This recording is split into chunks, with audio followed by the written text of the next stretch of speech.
तो दोस्तों आज सितंबर की 9 तारीख है और आज का जो ये वीडियो है ये मेरे एक बहुत पुराने पौधे कह लीजिए, लगभग पिछले 6 साल से मेरे पास है। और जब मैंने गार्डनिंग की स्टार्ट की थी तब इस प्लांट को एक बड़े से गमले में ग्रो किया था, लगभग 14 इंच के गमले में उस समय पर लगा दिया था। तो ये पिछले 6 साल का रिज़ल्ट है। किस तरह से ये पौधा देखिए अब धीरे धीरे एक खूबसूरत सी बॉन्साई में डेवलप होने लगा है। तो जी हाँ, मैं किस पौधे की बात कर रहा हूँ, ये इंडियन पाइन ट्री है। इंडियन पाइन ट्री में क्या डिफरेंस रहता है, दूसरे कुछ वैरायटीज़ आती हैं उसमें क्या है कि नीडल्स रहती हैं। सबसे पहले तो देखिए इस तरह से पाइन ट्री के पौधे में जो चीड़ का पेड़ रहता है, तो ये नीडल्स रहती हैं और इसके अंदर एक ये ऊपर की साइड में इस तरह से ये कैंडल निकल कर आती है, इसको कैंडल बोल देते हैं। और इसकी ये नीडल्स रहती हैं सुई की तरह, थोड़ा थोड़ा रहती हैं इस तरह से। तो ये बड़ी बड़ी नीडल्स रहती हैं। बहुत बार आपको जब आप हिली एरिया में जाते हैं इस तरह के जो पेड़ हैं, बड़े बड़े वृक्ष हैं, वो दिखाई देते हैं। तो इसमें थोड़ा सा इसकी जो नीडल्स हैं वो बड़ी रहती हैं, ये थोड़ा सा डिफरेंस रहता है। कुछ पाइन की वैरायटीज़ आती हैं, पाइन के अंदर बहुत सी वैरायटीज़ हैं, तो कुछ पाइन की वैरायटीज़ आती हैं उसमें जो नीडल्स हैं वो थोड़ी छोटी रहती हैं, जो कि हालांकि कह सकता हूँ कि बॉन्साई के लिए बिल्कुल परफेक्ट रहती हैं। लेकिन ये ग्रीन वैरायटी रहती है, बहुत इजीली इंडिया में नर्सरीज पर ये अवेलेबल रहती है। मेरे पास भी इसके 2 पौधे हैं, दूसरा भी मैं आपको इसी वीडियो में दिखाऊंगा। तो 6 साल से मैंने क्या था, इसको एक बड़े से गमले में लगा दिया था ताकि इसकी जो ग्रोथ है वो अच्छे से निकल पाए, तेज़ी से निकल पाए। तो पहले 3 साल लगभग ये एक 14 इंच के सीमेंट के गमले में रहा। और मैंने इसको अगर प्लेसमेंट की बात करूं, ऐसी जगह पर ही प्लेस किया है जहां पर इसको पूरे दिन की धूप मिलती है। गर्मी का मौसम हो, सर्दी का मौसम हो, सारा दिन ये बाहर की तरफ रहता है, बारिश में भी बाहर रहता है, तो पूरे दिन की धूप मिलती है, ऐसी जगह पर ही ये पौधा रहता है।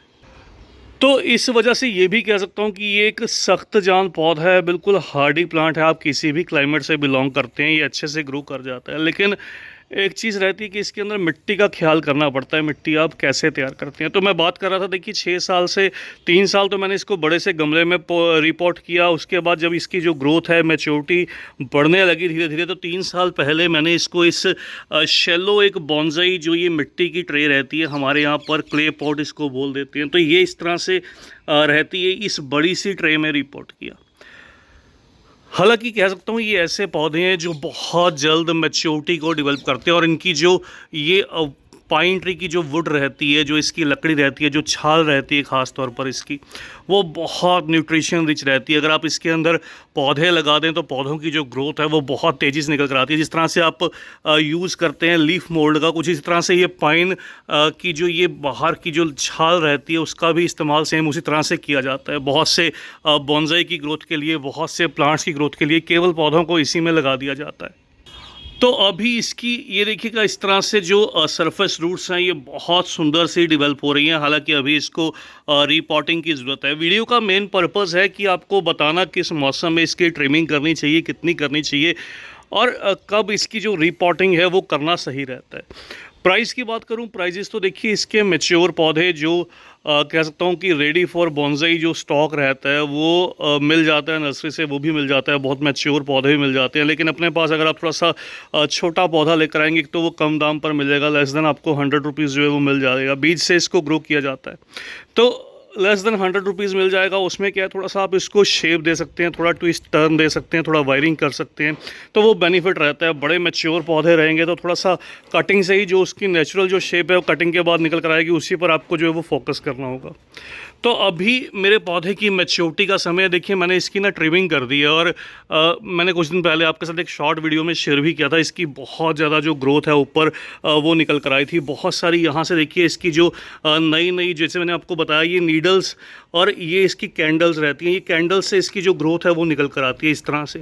तो ये टिप रहती है इस तरह से, ये बढ़ने लगती हैं, ये बहुत सारी निकल कर आई थी। तो मैंने इसकी यहाँ से ट्रिमिंग कर दी एक बार, इसको एक कैनोपी जो है वो शेप देने के लिए। तो अभी कुछ ही दिन में देखिएगा इसकी जो ग्रोथ है फिर से बढ़ने लगेगी। जो सही समय रहता है इसकी ट्रिमिंग करने का वो साल में 2 सीज़न रहते हैं। एक तो बारिश के तुरंत बाद, मतलब जब मानसून सीज़न निकल जाए, सर्दी की शुरुआत होने वाली हो, उस समय पर आप इस पौधे की ट्रिमिंग कर दीजिए। सर्दी का मौसम, थोड़ा ठंडक का मौसम इनको जो है वो पसंद रहता है। दूसरा, जब मार्च अप्रैल का सीज़न रहता है, गर्मी की शुरुआत से पहले इन पौधों की ट्रिमिंग करना या रीपॉटिंग करना दोनों समय पर सही रहता है। रीपॉटिंग में हमेशा एक चीज़ ख्याल रखिएगा, इन पौधों में मिट्टी जब तैयार की जाए ऐसी मिट्टी हो, जैसे आप पहाड़ों में देखते हैं ना, ढलान पर मिट्टी रहती है तो पानी तो नहीं रुकता उसमें। वहाँ पर क्या है, पहाड़ों में हिली एरियाज़ में बारिश भी लगातार चलती रहती है, तो केवल क्या रहता है वहाँ पर मॉइस्चर होल्ड करता है। तो ऐसी मिट्टी जिसमें लीफ कंपोस्ट हो, जिसमें कह सकता हूँ कि न्यूट्रिशन वैल्यू ज़्यादा हो, ऐसी मिट्टी इनके अंदर तैयार कीजिए। थोड़ी सी रेत की मात्रा उसमें ऐड कीजिए, थोड़ी सी सॉइल की मात्रा ऐड कीजिए, कोकोपीट ऐड कर सकते हैं जिसमें बस मॉइस्चर होल्ड करे लेकिन पानी ना रुके। तो वैसी मिट्टी में ये बहुत अच्छे से ग्रो करते हैं। एक जो और चीज़ है, इन पौधों को रीपॉटिंग बार बार पसंद नहीं रहती। इनकी केवल जो रीपॉटिंग है वो केवल कह सकता हूँ कि लगभग 2-3 साल में, जब पूरी तरह से पौधे रूट बाउंड हो जाएं उसी कंडीशन में कीजिएगा। बार बार रीपॉटिंग की ज़रूरत नहीं रहती। जब पौधे की थोड़ी ओवर ग्रोथ हो जाए तभी इसकी ट्रिमिंग कीजिएगा, क्योंकि ये स्लो ग्रोइंग रहते हैं। और लास्ट में बात करूं अगर फर्टिलाइज़र की, तो इन पौधों को कोई किसी तरह की कोई नेसेसिटी नहीं रहती है फर्टिलाइज़र की। सिंपली आप जिस भी सॉइल में लगा दीजिएगा उसमें ये अच्छे से चलते रहेंगे। जब भी मिट्टी थोड़ी सी ड्राई हो केवल तभी पानी दीजिएगा। बहुत ज़्यादा ओवर, जैसे मैंने बताया, पानी की भी ज़रूरत नहीं रहती। और इंसेक्ट या पेस्ट का अटैक इन पौधों पर अभी तक मैंने नहीं देखा। और चलिए, वीडियो को एंड करने से पहले इसका जो दूसरा पौधा है वो भी मैं आपको दिखा देता हूँ। ये है इसका दूसरा पौधा। देखिए, दूसरे की भी मैंने ट्रिमिंग कर दी है, बहुत ओवर ग्रो कर चुका था ये भी। और इस तरह से देखिए नीचे की साइड में बहुत सी शूट्स हैं, मैं इसको ऐसे निकाल देता हूँ। आप इसकी चाहें तो छोटी छोटी जो शूट्स रहती हैं या नीडल्स रहती हैं, इनकी कटिंग भी कर सकते हैं। तो इस पौधे को पिछले 2 साल से है मेरे पास, इसी में मैंने रखा है। अभी तक रिपोर्ट नहीं किया, ना ही कर पाया हूँ। जल्द करूँगा, फिर आपके साथ जो वीडियो है वो शेयर भी करूँगा। और बात करूँ इसको, केवल मैं 2-3 साल पहले, जो 2-2.5 साल पहले कह लीजिए, 70 रुपीज़ में नर्सरी से लेकर आया था। तो बस दोस्तों, ये थी इस पौधे के बारे में जानकारी। आज की इस छोटी सी वीडियो में इतना ही। जल्द ही मिलते हैं किसी और नए टॉपिक के साथ, किसी और नई वीडियो के साथ। तब तक के लिए bye, happy gardening, take care.